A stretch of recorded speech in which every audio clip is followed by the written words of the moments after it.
Bismillahirrahmanirrahim. Alhamdulillahillazi arsala rasulahu bil huda wa dinil haqq liyuzhirahu 'ala ad-dini kullih walau karihal kafirun. Asyhadu an la ilaha illallah wa asyhadu anna Muhammadan 'abduhu wa rasuluh. Allahumma shalli wa sallim ala sayyidina wa habibina wa syafi'ina Muhammadin sallallahu alaihi wasallam. Amma ba'd. Ayyuhal mu'minun ittaqullah usikum wa iyaya bittaqwallahi faqad fazal muttaqun. Subhanaka la ilma lana illa ma 'allamtana innaka antal alimul hakim. Rabbi shrah li sadri wa yassir li amri wahlul 'uqdatam min lisani yafqahu qawli. Rabbi yassir wa la tu'assir ya karim.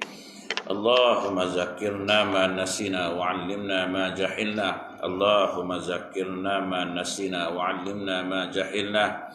Allahumma zakirna ma nasina wa 'allimna ma jahilna. Tuan-tuan guru, para alim ulama, ustaz, ustazah muslimin dan muslimat, mudah-mudahan dirahmati Allah Subhanahu wa taala insyaallah. Kemudian kita memanjatkan rasa syukur terhadap Allah Subhanahu wa taala kerana dengan limpah kurnia dan inayahnya kita masih lagi diberi kesempatan, masih lagi diberi peluang, kelapangan waktu, kesihatan yang baik sehingga kita sama-sama dapat melaksanakan tuntutan-tuntutan Allah Subhanahu wa taala dan meninggalkan segala larangan-larangan Allah Subhanahu wa taala insyaallah. Insyaallah pagi ini kita menyambung lagi perkongsian ilmu kita dalam kitab Qaulul Tam fil Ahkam Imam wal Ma'mum. Dalam masalah yang ke-27, muka surat yang ke-17. Masalah yang ke-27, makmum ada masa membaca Fatihah, tetapi ia seorang pembaca yang lambat dari semula jadi lagi. Dia dah belajar, tapi macam tu jugalah bacaan dia lambat kan. Orang dah habis, dia tak habis-habis lagi. Orang dah habis dah Malik Yaumiddin, dia baru Alhamdulillah ya Rabbil Alamin. Lambat. Jika makmum ada masa yang luas, jika makmum ada masa yang luas, yakni masa yang cukup untuk baca Fatihah sekadar sekira-kira sempat orang biasa baca ni untuk membaca Fatihah, tetapi ia termasuk dalam golongan pembaca yang lambat dari semula jadi lagi. Ada orang yang memang lambat baca Fatihah ni. Jika imam rukuk sebelum ia sempurna, sebelum makmum tadi sempurna habiskan, sebelum makmum tu sempurna habiskan bacaan Fatihahnya, maka makmum ini tidak dikira muqassir. Apa muqassir? Iaitu cuai. Bukanlah dia cuai dalam bab ni, tapi dia memang semula jadi baca tu lambat. Okey. Dan masalah ini mengikut satu pendapat, ia diharuskan, dibolehkan memotong bacaan Fatihahnya dan terus rukuk bersama dengan imam. Seperti masalah makmum yang tidak sempat membaca Fatihah serta imamnya, melainkan sebahagiannya sahaja. Okey. Masalah yang ini ialah kalau dia memang semula jadi, memang baca lambat, orang habis dia tak habis-habis kan. Kau nak nunggu dia habis ni, imam dah rukuk, imam dah sujud, baru dia nak habis. Dan itu pun belum lagi. Dah nak bangkit sujud pertama, baru dia nak waladhdallin. Dah lama sangat kau baca. Okey, dia memang semula jadi, maka dia kata kat sini hukumnya harus, yakni boleh dia meninggalkan sebahagian yang dia tak habis tu. Katalah contoh sampai Maliki Yaumiddin, imam pun rukuk juga, dia boleh rukuk terus sama imam dan dianggap dia kata dia boleh rukuk serta imam ini dan meninggalkan sebahagian Fatihahnya itu, sebab ini sebahagian daripada pendapat kata hukumnya boleh, harus hukum dia tinggalkan je. Tapi bukan ke dia boleh baca, boleh, tetapi dia semula jadi lambat bacaan tu, suruh laju sikit dah tak boleh dah. Memang dia 20 km je yang boleh sejam, nak naik 30 pun tak boleh. Jadi dia kata boleh, dia harus hukum dia. Akan tetapi, itu kaul pertama, itu pendapat pertama lah. Akan tetapi, mengikut kaul atau pendapat yang asah, yang tadi itu muqabil asah lah tu, Seperti tersebut di dalam kitab Raudhah ni dan lainnya, bahawa makmum itu hendaklah habiskan Fatihahnya dan takhalluf ia, yakni ke belakang ia daripada imam diberi keuzuran. Tak apalah, dia kena habiskan Fatihah, dia lambat rukuk ke, dia lambat sujud ke, tak apa. Imam dah bangkit rukuk, dia tak habis. Imam dah sujud, baru dia nak rukuk. Imam dah bangkit sujud pun semua, dia baru nak sujud. Boleh, tak ada masalah. Sebab dia kata ini pendapat yang asah. Maknanya dia kena habiskan Fatihah dia kena baca Fatihah dia sampai habis. Tak apa terkebelakang daripada imam tadi. Lambat pun tak apalah. Orang dah jauh dah. Kalau naik kereta tu dah sampai ke Muar dia belum sampai lagi. Orang dah sampai ke Melaka dah, dia baru sampai kat Muar. Lantaklah, kau jalan dah dulu, kau laju. Nak macam mana?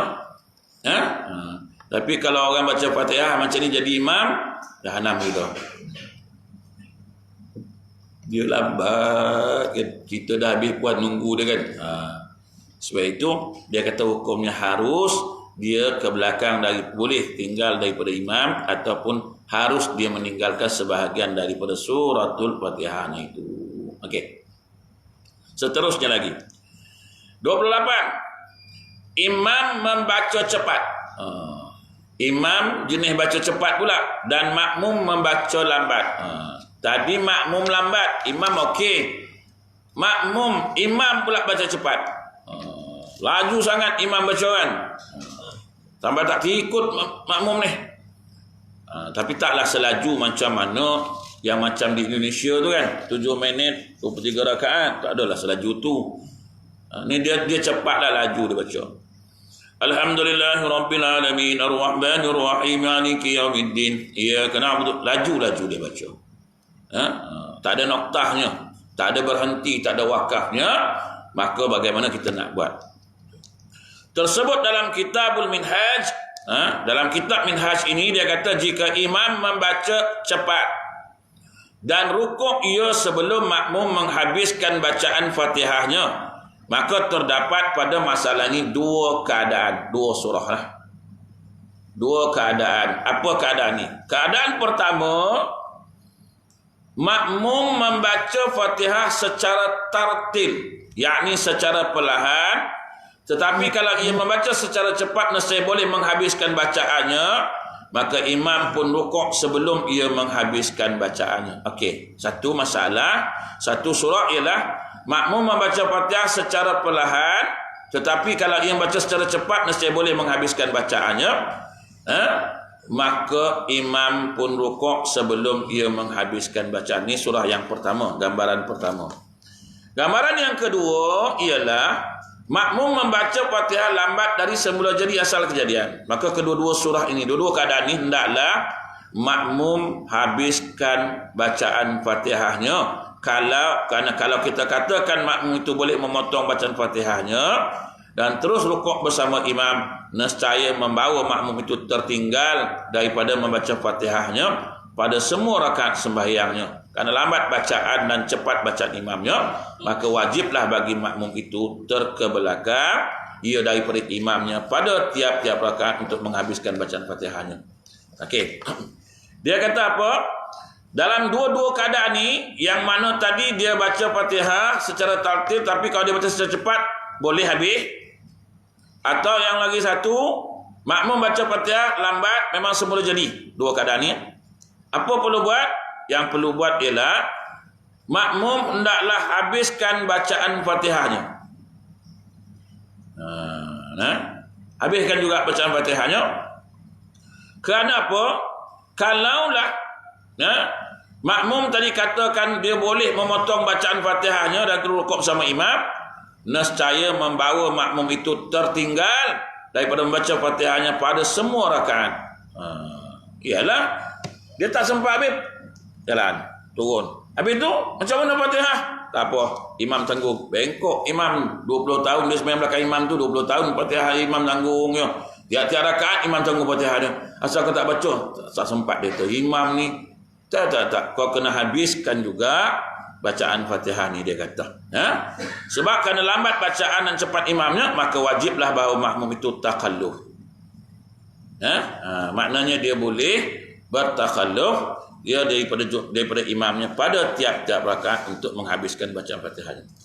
Dan apabila selesai ia daripada baca Fatihah, hendaklah ia rukuk dengan sendirinya dan i'tidal dan sujud hingga ia mendapat imam di mana sahaja ada ia. Perlahan terus. Ikut imam dah laju dah, tak apalah. Dapat kejar kat mana? Dapat potong dia, dapat lap mana? Lap waktu duduk antara sujud. Rupanya imam ni baca tahiyat lambat sikit lah. Yang lain semua laju. At-tahiyat tu lambat. 10 kali ulang. Waktu tu kita dapat sama dia balik. Tak apa. Sujud sendiri, rukuk sendiri, i'tidal sendiri, sampailah. Sampai mana dapat? Dan nak salam baru dapat. Dah tinggal berapa meter nak habis tamat garisan lah, baru dapat. Tak apa. Dapat jemaah? Okey, kita tengok nah. Masalah seperti ini disebut qudwah hukmiyah, ikutan pada hukum. Pada hukumnya kita ikut imam lah, dan diberi keuzuran kepada makmum terkebelakang dari imamnya untuk menghabiskan Fatihahnya dengan 5 rukun yang panjang. Banyaklah rukun tuan kan. Maksud 5 rukun yang panjang ni apa? Bila baca Fatihah, imam rukuk. Berdiri 1 rukun, rukuk 1 rukun, i'tidal, sujud 2 rukun, sujud 3 rukun, lepas tu naik balik 4 rukun, rukuk balik 5. Lebih daripada 5 tak boleh dah. Tapi takkan teruk sampai 5 rukun yang panjang pun Fatihah tak habis lagi. Mengarut ni. Dan ya, sebelum 5 rukun yang panjang, dia kena rukuk. Kalau tak, dia kena mufaraqah untuk nak dapatkan bersama dengan imam. Tapi orang Malaysia ni habis lewat lah. Imam dah sujud pertama tu biasanya Fatihah dia dah habis lah. Itu lazim lah. Biasanya orang Malaysia ni habis lama pun dia baca Fatihah sampai imam sujud yang pertama. Ini 5 rukun yang panjang boleh ketinggalan, diberikan keuzuran. Lama lah maksud dia, boleh lewat pada tu. Okey. Masalah seterusnya, masalah 29. Masalah kesesakan yang mengganggukan pada sembahyang Jumaat atau yang lain. Jumaat biasalah orang ramai. Sekarang tak ramai lah. Dulu ramai lah. Okey. Keadaan ni, masalah ni ialah makmum yang masbuk, orang yang datang lambat, mendapat imam sedang rukuk pada rakaat pertama. Lalu makmum ni tadi mendapat sedikit masa bersama imam dan dia sempat membaca padanya sembahyang sebahagian daripada Fatihah, kemudian ia rukuk beserta imam. Okey. Masalah ni ialah makmum datang lambat. Dia masuk-masuk, imam sedang rukuk. Rukuk yang pertama lah. Kemudian ataupun makmum ni mendapat sedikit masa bersama imam, ataupun dia dapat sama imam waktu berdiri sikit lah, sempat baca pada sebahagian daripada Fatihah, kemudian ia rukuk bersama imam dan i'tidal, ia kemudian berlaku kesesakan pada sujud, maka ia tidak dapat menyelesaikan sujudnya kerana kesesakan. Okey, tengok sini masalah dulu. Masalah dia ialah, tengok, dia sampai, ini satu masalah, sampai masbuk, kemudian dia masuk, dan imam sedang rukuk. Dia pun angkat takbir, Allahu Akbar, Allahu Akbar. Dia rukuk lah sama imam. Tapi bila nak sujud kan tak dapat sujud, sebab orang dah ramai, dah tak dapat sujud. Sesak lah, mana nak sujud? Orang macam tuan-tuan sembahyang kat Raudhah lah kan. Macam mana nak sujud tak? Nanti yang berdiri tu kan tolak sikit lah. Sujudlah kat kaki orang sebenarnya. Ni tak dapat, dia kata. Okey. Ini satu masalah. Masalah kedua, tadi dia masuk dapat sama imam waktu berdiri. Bacalah Fatihah sikit, tiba-tiba imam pun rukuk, dia pun rukuk. Imam rukuk, dia pun rukuk sama imam. Dia nak sujud, tak ada tempat sujud. Ini masalah dia lah. Tak dapat sujud dengan imam ni tadi, pasal kesesakan. Okey. Hinggalah imam rukuk pada rakaat yang kedua. Tak dapat, nak sujud tak dapat, nak sujud tak dapat. Orang ramai ni. Imam dah rukuk, dah bangkit dah rukuk kedua lah dah. Dia tak dapat sujud lagi. Macam mana nak buat? Maka hendaklah ia makmum tadi terus rukuk sertanya gugurlah wajib membaca Fatihah daripadanya. Dalam keadaan ni dia kata apa? Dalam keadaan ni tak dapat rukuk tak dapat sujud apa dia kena buat? Dia ikut je imam rukuk, dia pun rukuk lah. Habis ni dah rakaat kedua ni, imam dah bangkit, dia tak boleh sujud juga lagi. Macam mana nak sujud? Tak boleh sujud, rapat sangat tak boleh sujud, tolak pun orang tak bergerak. Jadi dia imam dah rukuk kali kedua, dia kena rukuk kali kedua. Fatihahnya macam mana? Fatihahnya ini dia kata makna gugurlah wajib membaca Fatihah daripadanya. Demikian juga jika makmum dapat membaca sebahagian daripada Fatihah, dan imam pun rukuk, maka hendaklah ia putus berhenti pada membaca Fatihahnya dan terus rukuk mengikut imamnya. Dalam keadaan macam ni kena rukuk, tuan-tuan. Ikut je lah imam tu. Mana yang sempat. Fatihah macam tinggallah. Habis apa nak tanggung? Semua ini dia kata ditanggung oleh imam tadi. Maka hendaklah ia putuskan, berhentikan daripada membaca Fatihah, terus rukuk mengikut imam.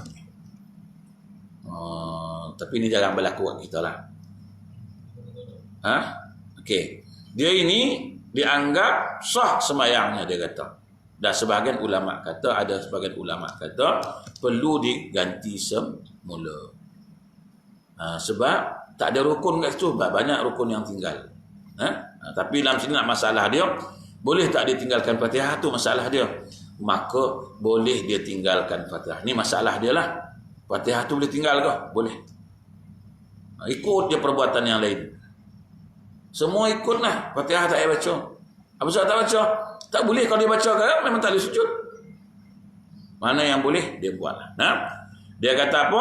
Berlaku saat bersujud, maka ia tak dapat selesaikan sujudnya kerana kesesakan hingga imam rukuk pada rakaat yang kedua, hendaklah ia makmum terrukuk sertanya gugurlah wajib membaca Fatihah. Demikian juga makmum dapat membaca sebahagian Fatihah, dan imam pun rukuk, maka hendaklah ia putuskan berhenti membaca Fatihah dan terus rukuk mengikut imam.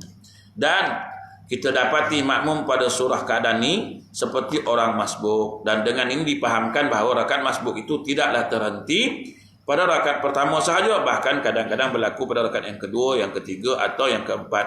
Dan tidak terlupa atau tergambar pada akal bahawa berlakunya masbuk pada dua rakaat berturut-turut, melainkan pada masalah ni juga, masalah yang ke-29 ni. Tak berlaku, dia kata, bahawa berlakunya masbuk pada rakaat kedua kepada dua rakaat berturut-turut, melainkan pada masalah ni saja. Dikira dia sebagai masbuk. Pada dua-dua rakaat. Rakaat pertama pun masbuk, rakaat kedua pun masbuk. Cuma masalah ni saja. Masalah yang ke-29 ni, iaitu dia tak dapat sujud bersama imam atas sebab kesesakan, meninggalkan Fatihah, imam tanggung. Rakaat kedua pun sama, tak dapat juga, dia tak dapat, dia tinggalkan Fatihah lagi, baru dia dapat ikut imam. Dikira masbuk kedua-dua tempat. Kita bisa tahu apa? Masbuk satu tempat aja. Ni masbuk ni rakaat pertama. Rakaat kedua tak masbuk dah. Masuk rakaat pertama, masbuk rakaat kedua juga. Dah dapat dah rakaat pertama di masbuk, dah lah. Rakaat kedua betul dapatlah ikut baca Fatihah, rukuk, sujud. Rakaat kedua pun tak dapat juga baca Fatihah. Sebab nak ikut imamnya pasal ni. Kata tak dapat ikut, maka dia kata boleh hukumnya, harus hukumnya dia meninggalkan Fatihah dia. Masbuk bagi kedua-dua rakaat berturut-turut hanya pada masalah yang ke-29 ini. Okey? Baik. Ni masalah makin susah.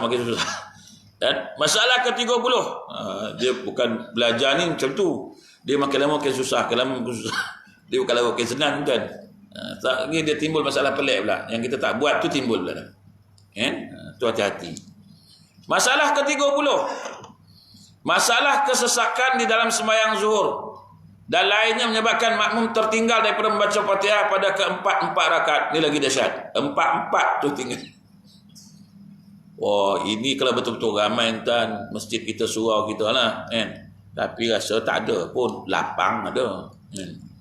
Sesak memang tak ada. Sesak memang tak ada lah tuan-tuan. Lapang insya-Allah, yang risau. Ruang. Di Saudi tuan-tuan macam mana ramai pun ada tempat sembahyang, yang risau tuan. Tak sesak mana pun. Ni lagi lah lapang tuan-tuan. Jadi tuan-tuan, masalah kesesakan dalam sembahyang zuhur dan lainnya menyebabkan makmum tertinggal daripada membaca Fatihah pada 4 rakaat. Ini 4 tertinggal. Sekiranya berlaku kesesakan pada sembahyang, sekiranya berlaku kesesakan pada sembahyang zuhur atau lainnya yang boleh menyebabkan makmum tertinggal jauh daripada imamnya daripada menyempurnakan sujud di dalam 4 rakaat, dan dibolehkan ia meninggalkan daripada membaca Fatihah pada semua rakaat itu dan sah sembahyangnya. Ni 4 tak payah baca Fatihah dalam keadaan ni, kalau berlaku kesesakan ni lah. Dan tidak ada bagi kita masalah sembahyang yang boleh makmum meninggalkan bacaan Fatihah semua rakaat, melainkan pada satu masalah ni sahaja, dia kata. Yang ini, masalah ni je yang boleh tinggalkan 4 kali Fatihah. Ni masalah ni je. Masalah lain tak ada. Tadi masalah tadi 2 rakaat kan? Ni masalah ni 4 tak payah baca Fatihah. Apa masalah? Masalah ni yang dia nak sebut ni. Dengar elok-elok masalah ni. Apa surah dia? Apa gambaran dia? Tengok. Mendapat makmum akan imam sedang rukuk. Makmum,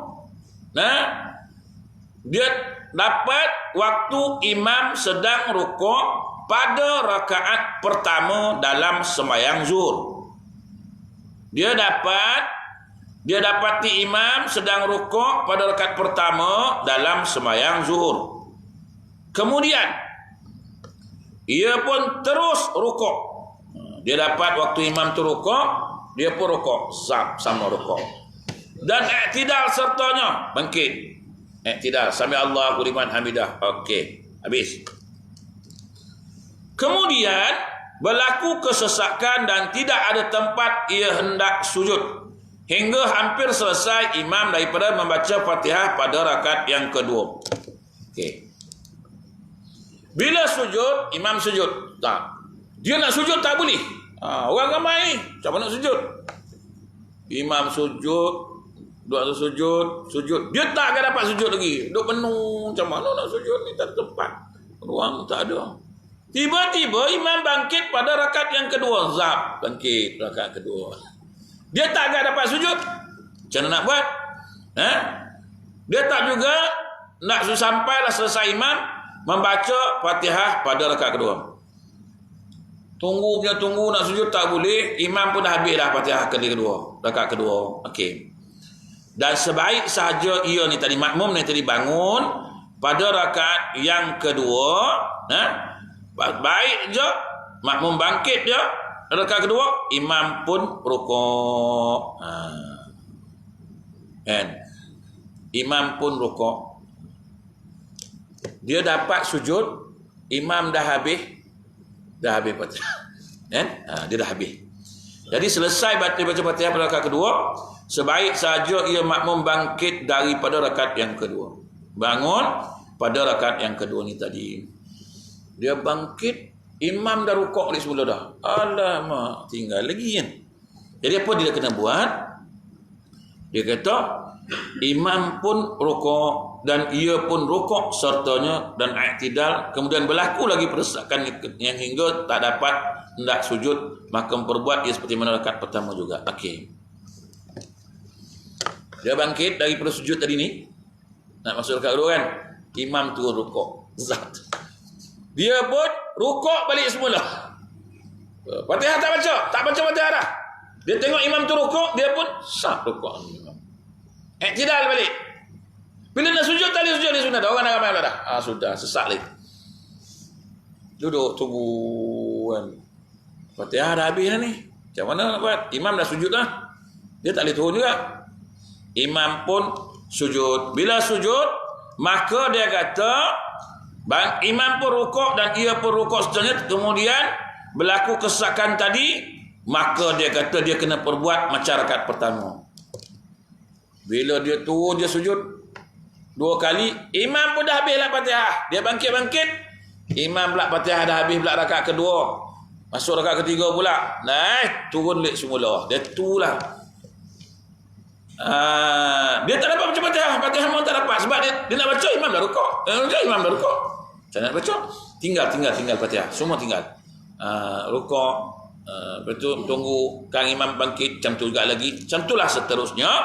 Maka sebaik saja ia bangun pada rakaat ketiga, imam pun rukuk, ia pun rukuk serta iktidal. Kemudian berlaku kesakan lagi pada rakaat keempat, sebaik saja angkat kepalanya dan bangun, maka imam pun rukuk, maka ia pun rukuk sertanya juga.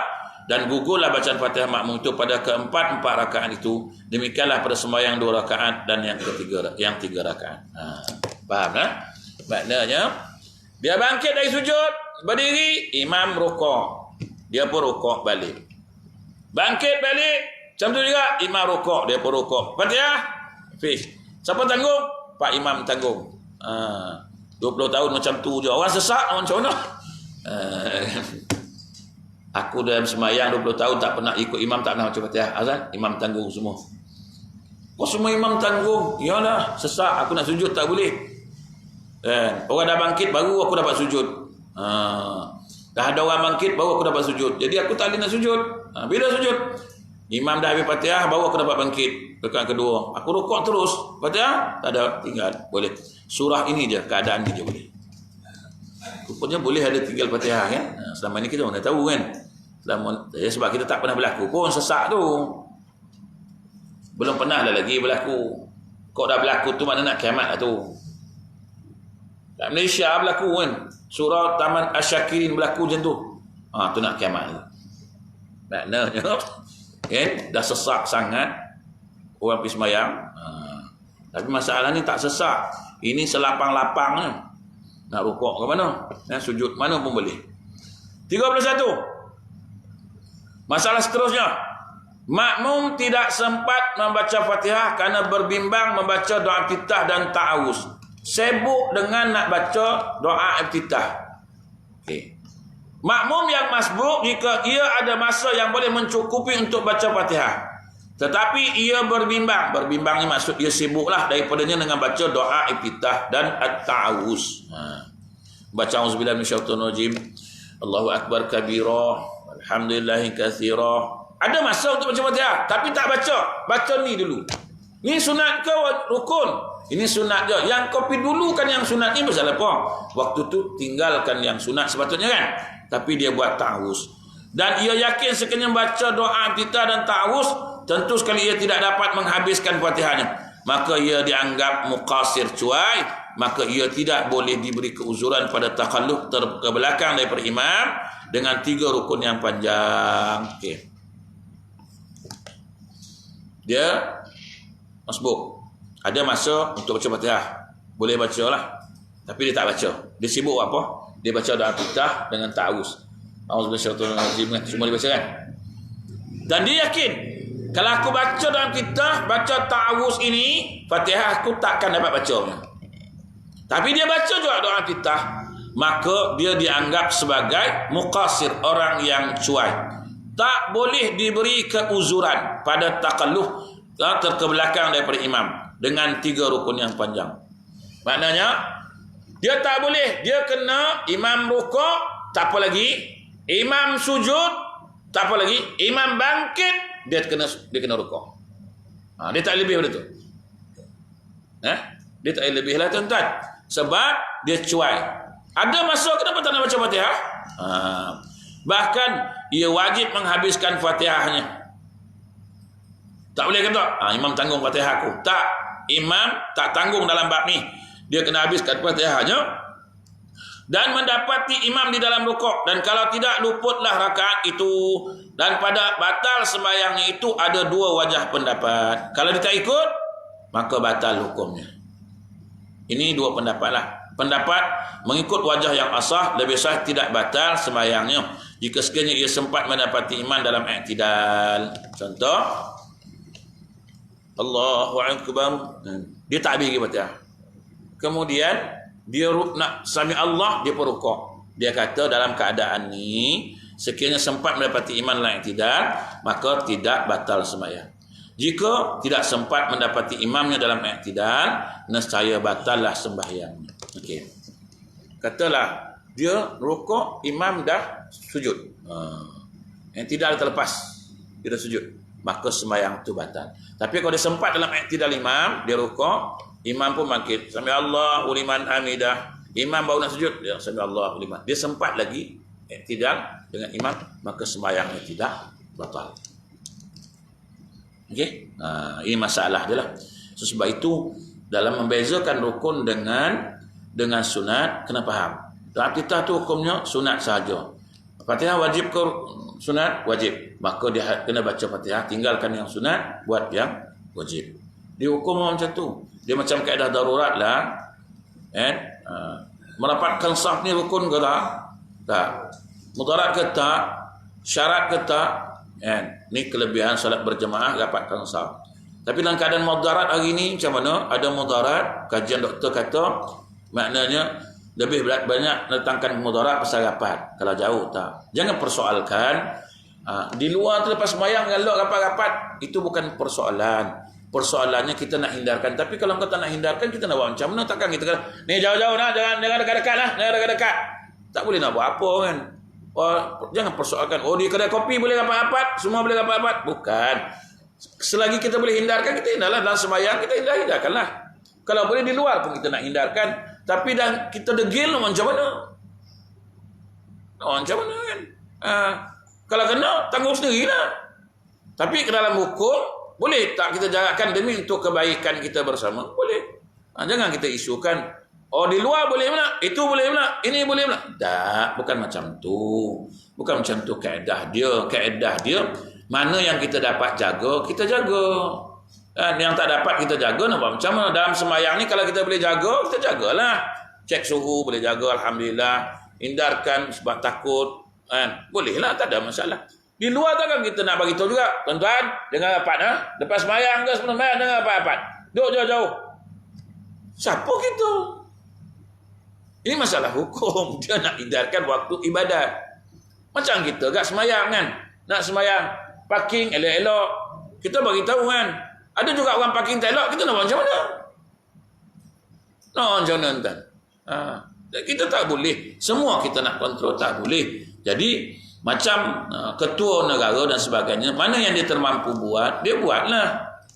Kalau kau nak ikut, kalau kau tak nak ikut, sama juga. Kalau aku nak saman, aku saman. Kalau di luar tu aku jumpa kau rapat-rapat ramai-ramai, aku saman. Tak ada pula dia kata, tak apa, rapat-rapat tak apa, di luar tak apa, jangan dalam masjid. Tu baru betul. Ini hari ni orang petikai kan, dalam masjid tak boleh rapat-rapat, di luar boleh. Yalah, kalau di luar, bukan boleh pun, tak boleh juga. Kalau nampak kat polis, kau rapat-rapat duduk, tak pakai mask, dia saman. Kan? Saman juga. Bukanlah berarti di luar boleh. Polis pun lalu tengok orang ramai-ramai lungut-lungut tak pakai mask, dia relay. Tu tak saman. Tu baru boleh cakap. Kita ni kadang-kadang nak bercakap sebab nak buat live kan, nak buat live ni. Semua nak bagi komentar, semua nak bagi pandangan, pendapat. Semua hebat nah. Semua hebat. Kalau betul hebat, kita pergi jumpalah dia orang ni, jumpa Menteri Agama, jumpa Majlis Keselamatan Negara. Saya nak bincang ni, nak cakap macam mana ni. Sila. Ini buat live. Sagi bila orang ni cakap pula, kita pula sokong. Kita balun lah ni. Itulah tak berkesudahan. Tak payahlah buang masa kita ni. Buat apa nak buang-buang masa kan? Tak payah buang-buang masa. Kita ikut dia orang ni yang betul lah kaedah dia demi mengelakkan kemudaratan. Itu lebih baik kan? Itu dia marah pula kadang-kadang orang kata, yang itu nak ikut Quran sangat, nak ikut ulama sangat. Merokok tak ikut ulama. Tak, ulama ikut, bukan tak ikut. Bukan semua tak ikut ulama kata rokok tu haram. Ramai je yang ikut pendapat rokok tu haram.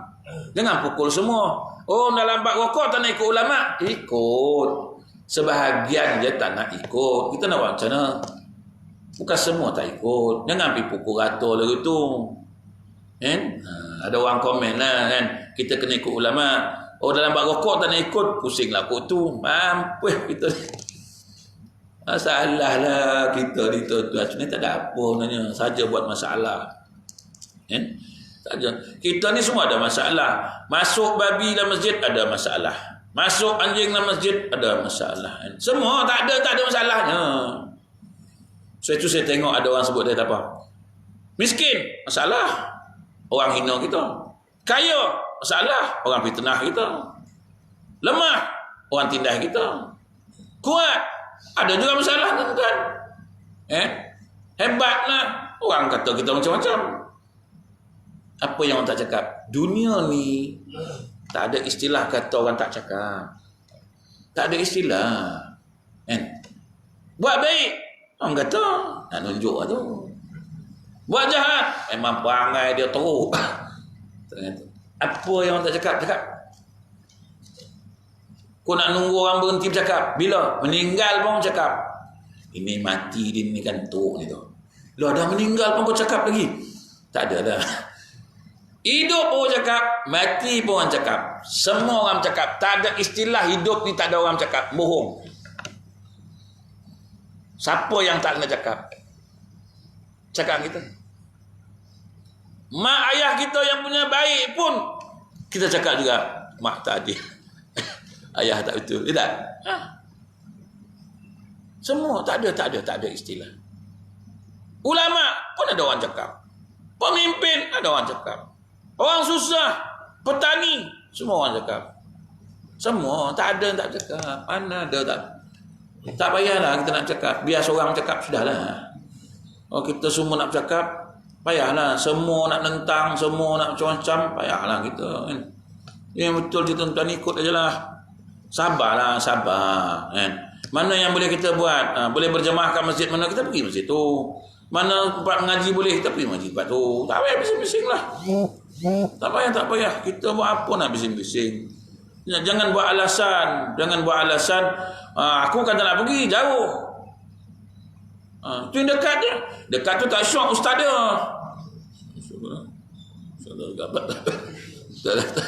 Tak syok ustaz dia pula kan. Habis jauh sangat. Yang dekat tu ustaz tu tak syok. Pergilah surau tu. Surau tu aircon tak ada. Panas. Tu itu sejuk sangat. Dia orang tu gila 16 buka aircon. Aku mana tahan. Mampu. Tak boleh apa.